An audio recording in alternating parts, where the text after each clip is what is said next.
찬송가 550장 찬양 드리심으로 이 새벽 하나님께 나아가겠습니다. 찬송가 550장입니다.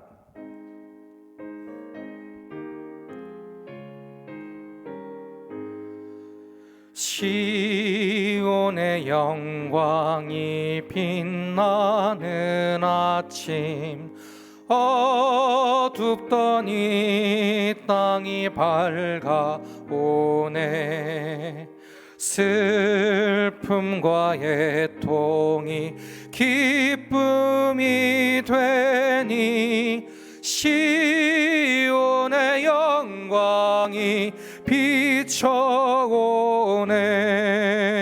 시온의 영광이 빛나는 아침, 매였던 종들이 돌아오네.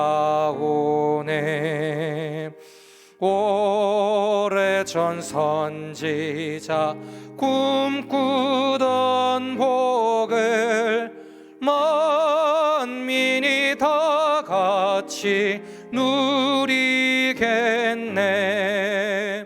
보아라, 광야에 화초가 피고 말랐던 시냇물 흘러오네. 이 산과 저 산이 마주쳐 울려 주 예수 은총을 찬송하네. 땅들아 바다야 많은 섬들아 찬양을 주님께 드리어라. 싸움과 죄악이 가득한 땅에 찬송이 하늘에 사무치네. 아멘. 오늘 함께 보실 하나님 말씀은 마태복음 14장 25절에서 33절 말씀입니다. 마태복음 14장 25절에서 33절 말씀입니다. 함께 읽겠습니다. 밤 사경에 예수께서 바다 위로 걸어서 제자들에게 오시니 제자들이 그가 바다 위로 걸어오심을 보고 놀라 유령이라 하며 무서워하여 소리 지르거늘 예수께서 즉시 이르시되 안심하라, 나니 두려워하지 말라. 베드로가 대답하여 이르되 주여, 만일 주님이시거든 나를 명하사 물 위로 오라 하소서 하니 오라 하시니 베드로가 배에서 내려 물 위로 걸어서 예수께로 가되 바람을 보고 무서워 빠져가는지라 소리질러 이르되 주여, 나를 구원하소서 하니 예수께서 즉시 손을 내밀어 그를 붙잡으시며 이르시되 믿음이 작은 자여 왜 의심하였느냐 하시고 배에 함께 오름에 바람이 그치는지라. 배에 있는 사람들이 예수께 절하며 이르되 진실로 하나님의 아들이로소이다 하더라. 아멘. 오늘 함께 이 마태복음 14장의 말씀을 통해서 문제보다 크신 예수님이라는 제목으로 말씀을 나눴으면 좋겠습니다. 현재 일어나고 있는 현상들로 인해서 영상으로 예배를 드리는 것이 안타깝기도 하고 한편으로는 이런 시간이 지속될까 봐 불안하기도 한 것 같습니다. 제가 중학교 때 집에 불이 났을 때, 그리고 허리가 아파서 수술을 받았을 때 이후로 가장 불안하고 걱정되는 시간들을 보내고 있는 것 같습니다.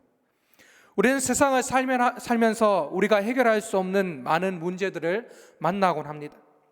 그 문제가 오늘 우리가 겪고 있는 질병의 문제일 수도 있고, 관계의 문제일 수도 있고, 가난과 우울과 또 여러 가지 문제일 수도 있고, 또 진로 선택과 취업의 문제가 될 수도 있을 것 같습니다. 공통된 것은 세상을 살면서 문제없이 살아가는 사람은 없다는 것입니다. 사람들은 모두 문제를 만나고 또 그 문제 가운데 불안과 두려움 가운데 살아가는 것을 발견하게 된다는 것입니다.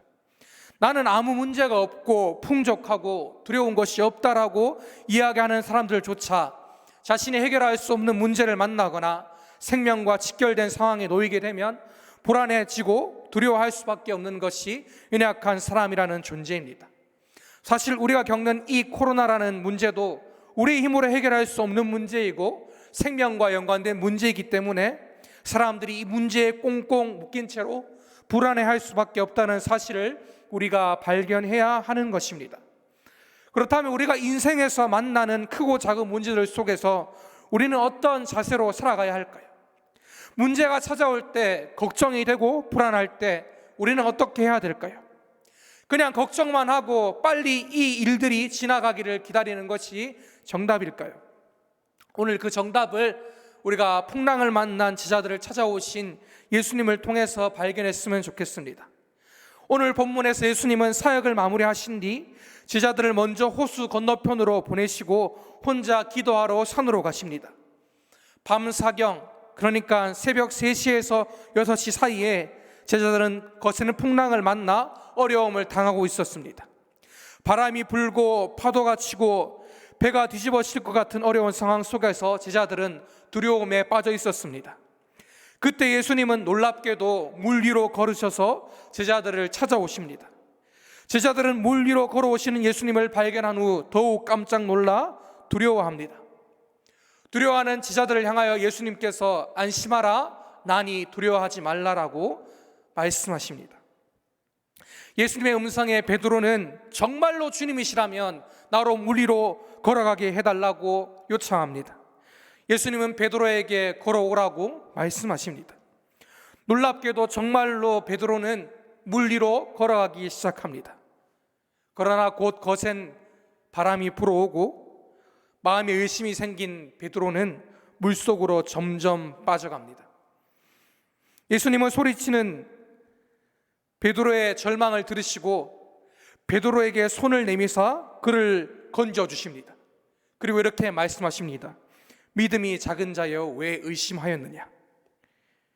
예수님과 베드로가 함께 배에 오르자 바람은 그쳤고 그 놀라운 기적 앞에 사람들은 물 위로 걸어오신 예수님께 절하며 예수님께서 정말로 하나님의 아들이심을 고백하는 장면이 오늘 본문의 내용입니다.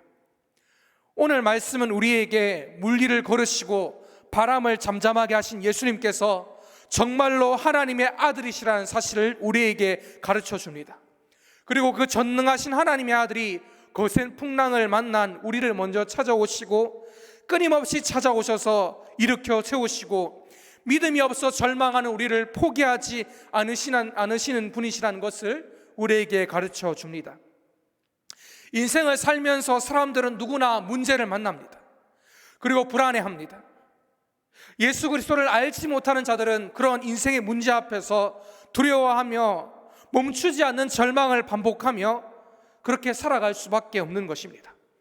그러나 우리가 그리스도인이라면 그 순간 기억해야 할 것은 물 위를 걸으시고 바람도 잠잠하게 하시는 그 예수님께서 오늘도 우리의 삶 가운데 함께 하셔서 우리를 일으켜 주시고 끝까지 포기하지 않으신다는 사실입니다. 비록 오늘 내 앞에 놓인 문제가 너무 크고 해결되지 않는다 할지라도 나를 위해서 목숨도 아끼지 않고 내어주신 죽음도 이기신 그 예수님, 그 생명의 주인이 나의 생명이 되시고 나의 주인 되시고 나의 친구가 되신다는 것을 믿기에 그리스도인들은 어떤 문제 앞에서도 인생의 그 어떤 파도와 바람 앞에서도 예수님을 의지하며 절망하지 않는다는 것입니다. 그렇다면 예수님을 의지하며 살아간다는 것은 무엇입니까? 결국 인생의 정답이 주님께 있음을 알고 주님 말씀을 날마다 묵상하며 그 말씀대로 살아가는 것이고 기도함으로 모든 근심 걱정을 주님께 맡기고 신뢰하고 살아가는 것입니다. 문제는 너무나도 당연한 이 일들을 우리는 걱정하는 그 순간에 실천하고 있지 않다는 데 있습니다. 하지만 우리가 정말로 말씀을 또 기도를 주님께 드리며 그 뜻대로 살아가며 주님을 의지하며 세상의 문제들과 부딪히며 살아갈 때 우리는 절망의 순간에서라도 내 마음을 지키시고 어려움 가운데 건지시고 그 모든 문제들 속에서 나를 깨닫게 하시고 자라게 하시고 끊임없이 함께 하시는 예수 그리스도 우리의 구원자를 경험하게 되는 것입니다. 사랑하는 여러분, 오늘도 저와 여러분의 삶 가운데 크고 작은 문제들이 있을 줄 압니다. 그러나 오늘 말씀을 통해서 우리가 그 거센 바람과 파도를 바라보기보다는 그 바람과 파도보다 크시고 죽음도 이기신, 죽기까지 우리를 사랑하신 그 예수님을 먼저 바라볼 수 있는 믿음이 있기를 소망합니다. 우리의 문제보다 크신 주님, 우리의 문제뿐만 아니라 우리의 삶 전체와 우리의 영혼에 관심을 가지시는 전능하신 하나님의 아들이 우리의 믿음 없음을 아시고 끊임없이 찾아오셔서 내가 너를 사랑한다고, 포기하지 말아라고 말씀하시며 일으켜주시는 그 음성을 듣는 그 주님을 발견하는 저와 여러분의 삶이 되기를 소망합니다. 어렵고 힘든 시기지만 주께서 우리에게 주신 그 말씀과 기도로 주님을 끊임없이 의지하며 험한 세상 속에서 기쁨으로 또 찬양함으로 믿음으로 걸어갈 수 있는 우리의 삶이 되기를 소망합니다. 그런 귀한 복된 삶을 통해서 하나님과 동행하며 사는 저와 여러분의 삶이 되었으면 좋겠습니다. 우리 시간 들은 말씀 기억하면서 교회와 나라 민족을 위해서 또 말씀을 생각하면서 함께 주여 3번 외치시고 기도하며 나가겠습니다. 기도하겠습니다. 주여, 주여, 주여. 걸어가신 아버지 하나님, 오늘도 말씀하여 주시고 우리를 옷 가운데 부르시고 인도하심을 감사합니다. 교회를 위해 기도하며 나아갑니다. 하나님, 모이기 힘들고 어려운 가운데 있지만은 주께서 내베푸셔서 모든 예배와 모임이 성성화되고 힘써 모이는 교회 될 수 있도록 은혜를 다하여 주시고 인도하여 주옵소서. 성도들의 가정과 기업과 직장 위에 하늘 물질로 채워주시고 하나님의 인도하심과 하나님의 아버지 은혜를 경험할 수 있도록 도와주시고 하나님, 남은 시간 더욱 기도 응답과 감사가 넘쳐날 수 있도록 주께서 은혜를 다하여 주옵소서. 하나님, 다음 세대가 불꽃같이 일어나 그리스도 예수로 인해서 구원받는 그 부흥이 불꽃같이 일어날 수 있도록 은혜를 다하여 주시고 인도하여 주옵소서. 대구와 나라 민족을 위해 기도하며 나아갑니다. 하나님, 지금 우리가 경험하고 있는 이 질병의 문제가 속히 종식될 수 있도록 도와주시고 정말로 모든 두려움과 어둠이 떠나가고 이 시기를 통하여 예수 그리스도의 복음이 더욱더 힘써 증가될 수 있도록 은혜를 다하여 주시고 인도하여 주옵소서. 나라의 모든 문제가 정상화되고 국민들의 어려움을 겪지 않도록 주님께서 지켜주시고 잘 이겨낼 수 있도록 주께서 은혜를 보하여 주옵소서. 악법들과 지약들이 국회를 통과되지 않도록 주님께서 지켜주시고 하나님 뜻과 공의와 정의만이 이 나라 민족 위에 가득 아버지 설 수 있도록 도와주옵소서. 한반도에 다시는 전쟁이 일어나지 않게 하여 주시고 자유의 평화 통일되게 해주시옵고 예배가 회복되고 힘써 모이는 교회 되게 해주시고 오늘도 아버지 힘들고 어려운 우리의 삶이 있지만은 우리가 더욱더 주님을 의지하고 더욱더 말씀을 붙들고 더욱더 기도함으로 우리 영혼과 함께 하시는 우리 아버지 인생 전체를 찾아오셔서 우리 삶을 인도하시고 함께 하시는 예수 그리스도를 경험할 수 있도록 아버지께서 도와주시옵고 역사하여 주옵소서. 불쌍히 여겨 주옵소서. 걸어가신 아버지 하나님, 오늘도 그 바람과 그 파도보다 크신 그 예수 그리스도가 우리와 함께 계심을 말씀을 통해 들었습니다. 하나님, 말씀을 듣고 끝나는 것이 아니라 그 말씀을 믿고 붙들고 기도하고 의지하여 세상과 부딪힐 때에 아버지 살아 역사하시는 그 주님의 은혜를 경험할 수 있는 오늘 하루 될 수 있도록 도와주시고 그 위로와 그 은혜가 모든 성도들의 삶 가운데 또 저의 삶 가운데 넘쳐날 수 있도록 도와주옵소서. 이 모든 말씀 걸어가신 예수님의 이름으로 기도드립니다. 아멘. 사랑하는 여러분, 거룩한 주일입니다. 각자 있는 자리에서 최선을 다해 주님 앞에 예배하시고 그 예배 가운데 오늘도 주님을 경험하는 은혜가 있길 소망합니다. 감사합니다.